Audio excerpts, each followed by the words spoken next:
ना नवीन लग्न झाल्यापासून आहे ना, ह्या 2च गोष्टी आहेत ना, फक्त नित्यनियमाने करते. बाकीच्या तर काही करतच नाहीये. ते कोणत्या गोष्टी आहेत ना, हे मी तुम्हाला पुढे सांगते.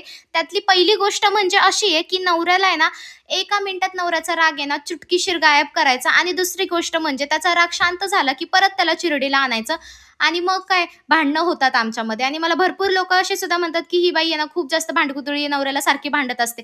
तर मला त्या लोकांना असं सांगायचंय, संसारात जर भांडणं नाही झाले, तर संसार कसा होणार आणि मेन तर आहे ना, त्या नात्याला मुंग्या लागतील ना, एवढं गोड-गोड बोलून राहिलं तर.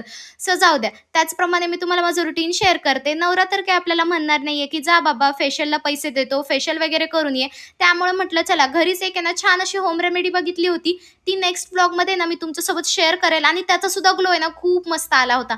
त्यानंतर आहे ना, मी अंघोळ करायच्या आधीच सगळे कामं आवरून घेते, कारण की त्यानंतर आहे ना, घाम वगैरे येत नाही आणि एकदम फ्रेश-फ्रेश असं फीलिंग होतं. बाय द वे ना, कालच्या व्हिडिओमध्ये मी जसं तुम्हाला मागच्या व्हिडिओमध्ये सांगितलं, मी आमरस काही खाल्ला नव्हता. पण आज जो मी आमरस केला होता ना, तो खरंच मी खूप जास्त खाल्ला. कारण की पहिला आमरस थोडासा बाधतो असं म्हणतात. सो त्याचमुळे मी खाल्ला नव्हता. आणि तुमचे खूप सारे क्वेशन आहेत, जे मला आज समजले. सो त्याची सुद्धा एक-एक करून मी नक्कीच उत्तर देण्याचा प्रयत्न करेल. सो चला मग असा काहीसा माझा दिवस होता. व्हिडिओ कसा वाटला नक्की मला कमेंट करून सांगा आणि फॉलो करायला अजिबात विसरू नका. Bye bye. तोपर्यंत take care friends and bye.